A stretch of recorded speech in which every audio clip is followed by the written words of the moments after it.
Olá, então estamos hoje com o gerente-geral sudoeste da Sanepar em visita ao Diário do Sudoeste e vamos aproveitar para conversar sobre a questão da água aqui em Pato Branco, que tem gerado algum debate acalorado, né, Renato Bueno, na nossa cidade. E nós estamos também na semana do Dia Mundial da Água, que é agora no dia 22, né?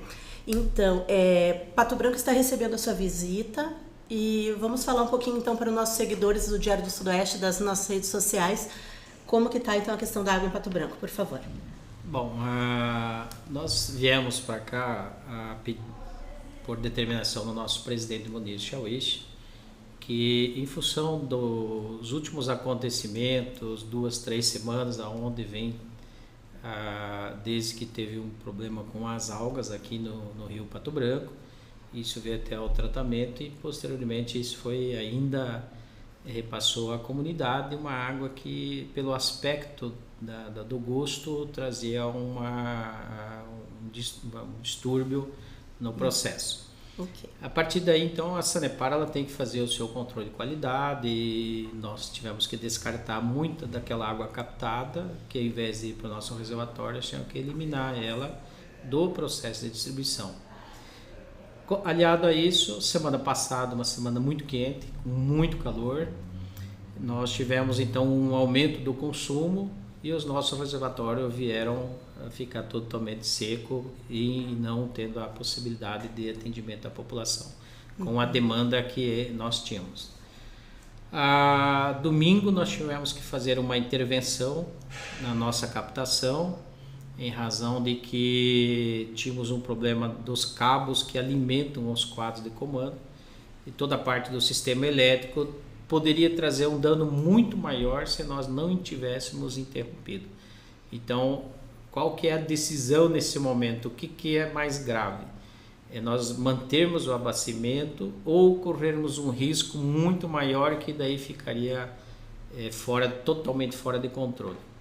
E nós optamos então por fazer a manutenção no domingo.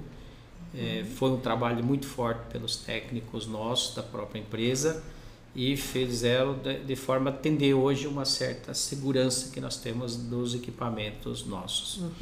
A partir daí então teve esse movimento dentro da comunidade, chegou ao nosso presidente a pedido aqui do pessoal de Pato Branco, Câmara de Vereadores, os vereadores, o próprio deputado estadual Augusto Silva solicitou que então tivesse uma ação mais eficiente por parte da Sanepar para que a gente pudesse ter uma retomada no abastecimento e principalmente dar qualidade dessa água entregue à população. E isso fez com que nós viéssemos para cá para tratar desse assunto e que a gente possa desenvolver então esse processo como um todo. Ok.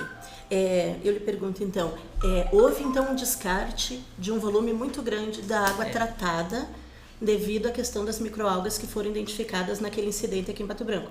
A gente tem que fazer todo o processo de controle de qualidade e no controle de qualidade a gente faz as descargas na rede, que às vezes a pessoa olha, está desperdiçando água, não, aquilo é o controle de qualidade de água, é a forma que se faz não só em Pato Branco, mas qualquer cidade do mundo todo que faz o controle de qualidade na rede, para que a água chegue à população de forma adequada e conforme a determinação do Ministério da Saúde. Ok.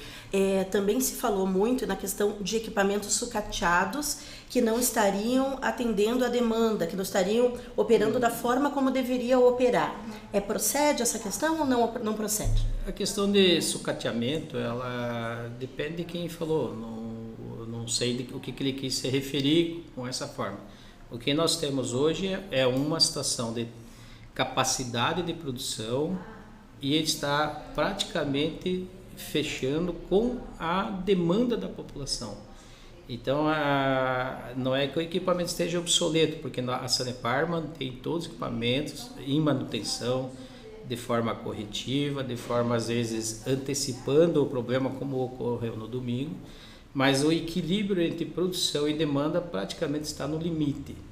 E isso traz uma consequência que se tiver uma falta de energia elétrica de 2 horas hoje em Pato Branco, na captação nossa, já tem o reflexo na distribuição de água. O que a Sanepar ela propôs uma licitação em 2016, que é a ampliação da produção, da captação de água aqui de Pato Branco, saindo de 125 litros por segundo para 265 litros. Isso vai trazer uma segurança, só que essa obra é uma obra de médio e longo prazo, ela não é uma obra de curto prazo. Então, o que nós estamos trabalhando hoje? Nós temos que achar uma alternativa para dar a segurança operacional até o final dessa obra, que vai ter 14 mil metros de tubulação DN700, que está em licitação já. Tem um reservatório de 3 milhões de litros aqui perto na Itabira, já em construção. A ampliação da estação física aqui na Itabira também já está em ampliação, já está contratada em ampliação. A parte elétrica, que é basicamente lá na captação, o processo foi para a licitação, deve ocorrer até mais ou menos no mês de maio nós estarmos com o contrato, então já ajuda muito. Mas é uma obra que ela vai levar ainda até lá por agosto, setembro, outubro de 2019. Que, aí sim, daí Pato Branco por 20 anos mais ou menos, nós não temos essa... Vai haver essa segurança. Não vai ter uma segurança operacional muito boa. Okay. E até lá nós estamos buscando, hoje nós tivemos uma reunião à tarde com os técnicos, levantamos toda a situação, amanhã nós estaremos em campo fazendo novos levantamentos, para que no final da tarde de amanhã ou mais tardar na quinta-feira de manhã a gente já possa anunciar ações efetivas de trabalho. O primeiro, que é um ponto crucial, seria levar água àqueles locais que estão faltando, que é as regiões altas, lá no Gralha Azul, aqui no La Salle, na parte alta do La Salle, no Planalto, que são os locais mais onde a população mais sofre, porque estão mais distantes do centro de distribuição de água.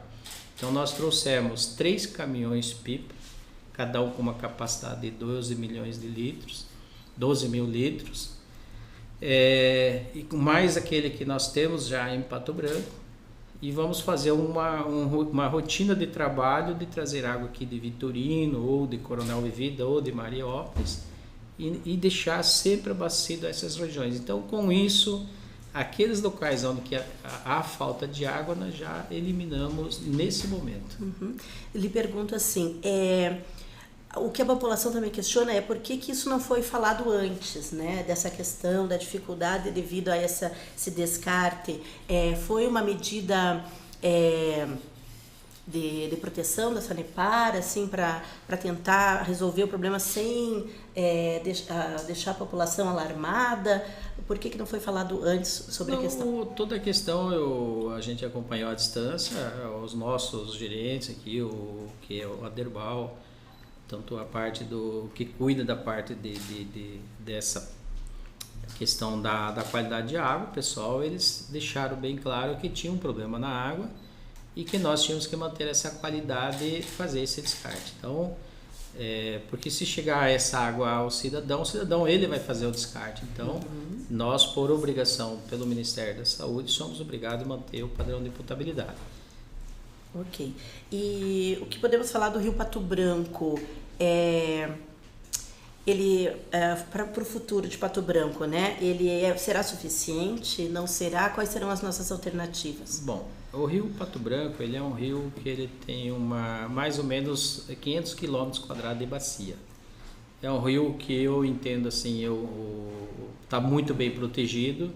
Existe um processo de proteção muito adequado, que foi sempre trabalhado pela Prefeitura de Mariópolis, que grande parte da captação está no município lá, e eles recebem o ICMS ecológico por isso, de manter o rio estável.